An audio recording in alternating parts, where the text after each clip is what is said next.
हरिओम, जय श्री राम। मैं आपके बीच ज्योतिषाचार्य धर्मगुरु आचार्य रमेश सेमवाल। मेरे यूट्यूब चैनल पे आपका स्वागत है। हमारा संस्थान रुड़की में आपकी सेवा में हमेशा तत्पर है। आज हम एक नए विषय के साथ आपके बीच आए हैं। हम देखते हैं संपूर्ण वातावरण में, सामाजिक जीवन में, ऑफिस में, स्कूल में, छात्र हों, छात्राएं हों या गृहस्थ लोग हों, सभी लोग डिप्रेशन के आजकल शिकार हैं। यानी उसे कहते हैं मानसिक द्वंद्व। मानसिक द्वंद्व में लोग बहुत परेशान हैं, डिप्रेशन के शिकार हैं। सबको जो है घबराहट, जीवन के प्रति निराशा, अलग ही दृष्टिकोण उनके जीवन में होता है। परीक्षा देने वाला छात्र इसलिए परेशान है कि मेरे नंबर कैसे आएंगे, मैं आगे बढ़ूंगा प्रतियोगिता में कि नहीं बढ़ूंगा। कोई राजनेता बनना चाहता है, कोई फिलोसफर बनना चाहता है, कोई IAS IPS बनना चाहता है, या कोई बीमारी से ग्रसित है। सभी लोग परेशान हैं, डिप्रेशन में हैं और निराशावादी दृष्टिकोण उनके जीवन में है। तो आप अपनी जन्म कुंडली देख लीजिए, ये दिखा लीजिए।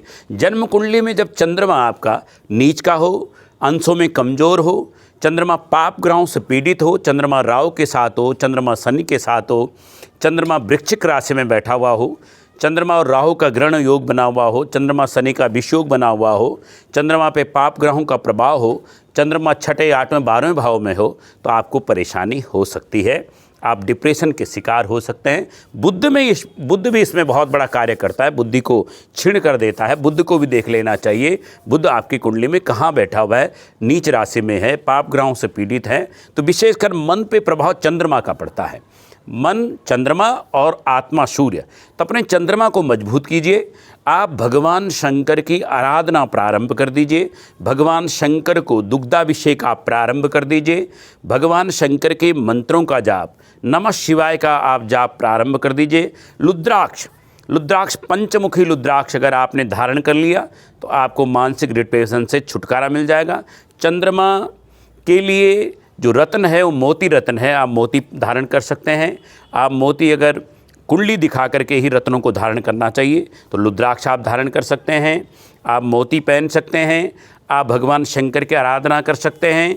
भगवान शंकर के मंदिर में जलाभिषेक आप कर सकते हैं। बेलपत्री चढ़ा करके भगवान शंकर को दूध से, दही से, गंगा जल से स्नान आप कराएं तो आपका जीवन, और एक माला जाप आप रोज़ नमः शिवाय मंत्र की, ओम नमः शिवाय मंत्र की आप अगर एक माला रोज़ जाप कर लेंगे तो आपके जीवन में शांति भी होगी और सुख में होगी। दूसरा, डिप्रेशन वाले लोगों को ध्यान जरूर करना चाहिए। ध्यान एकाग्रता को मजबूत करता है। अगर आप ध्यान करें शांति से, प्रातःकाल ब्रह्म मुहूर्त में उठकर आप भगवान शंकर का ध्यान आरंभ कर दीजिए।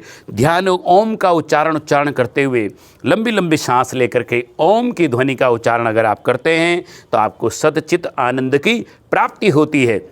ध्यान योग में व्यक्ति जब जाता है तो उसे परम तत्व की प्राप्ति होती है। तो ध्यान करने का हमारे शास्त्रों में विधान बताया गया है कि जो रोज़ ध्यान करते हैं, प्रातःकाल ब्रह्म मुहूर्त में उठकर उस चैतन्यता का, उस दिव्यता का, उस सौम्यता के साथ उस ब्रह्म का ध्यान, अलौकिक दिव्यता आपको प्राप्त हो जाएगी। सहजता के साथ, सरलता के साथ, शुद्धता के साथ, पवित्रता के साथ, सहज होकर, सरल होकर, शुद्ध होकर, पवित्र होकर उस ज्ञान मूर्ति, धर्म मूर्ति ब्रह्म की साधना, उपासना आप कर सकते हैं। तो ध्यान योग का भी हमारे यहाँ महत्व है। हमारे यहाँ भगवान शिव का महत्व है। पूर्णिमा के आप व्रत कर सकते हैं। पूर्णिमासी का अगर आपने व्रत कर लिया, चंद्रमा के मंत्रों का जाप कर लिया, प्रत्येक महीने में पूर्णिमा जब आती है तो पूर्णिमा के आप व्रत प्रारंभ कर दीजिए। पूर्णिमा के व्रत करने से चंद्रमा को अर्घ देना है तो चंद्रमा की कृपा आप पे प्राप्त होने लगेगी। आप डिप्रेशन से हटना शुरू कर देंगे।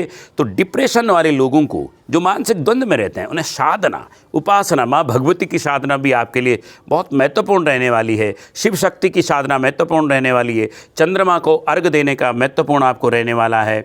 तो आप पूर्णिमा की व्रत भी आप कर सकते हैं और कुंडली दिखा करके आप उनका उपाय भी कर सकते हैं।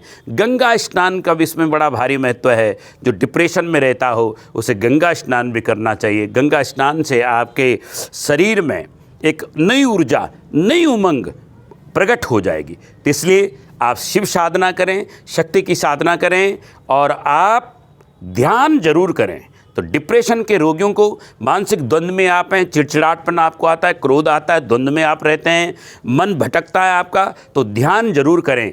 ध्यान करने की एक विधि है, मैं अगले वीडियो में आपको बताऊंगा। तो ध्यान आप जरूर करें, उस ब्रह्म की साधना, प्रातःकाल मौन होकर के साधना। तो जो भी मानसिक द्वंद्व में रहते हैं उन्हें प्रातःकाल मौन होकर के भगवान का ध्यान अवश्य करना चाहिए। आप ओम का उच्चारण करके ध्यान करेंगे तो आपको परमात्मा की परम तत्व कृपा प्राप्त होगी, आपकी साधना उपासना फलीभूत होगी। तो आप सहज हो जाएं, सरल हो जाएं, मुस्कुराते रहें, हंसते रहिए और हमारे से जुड़े रहिए। बहुत बहुत धन्यवाद।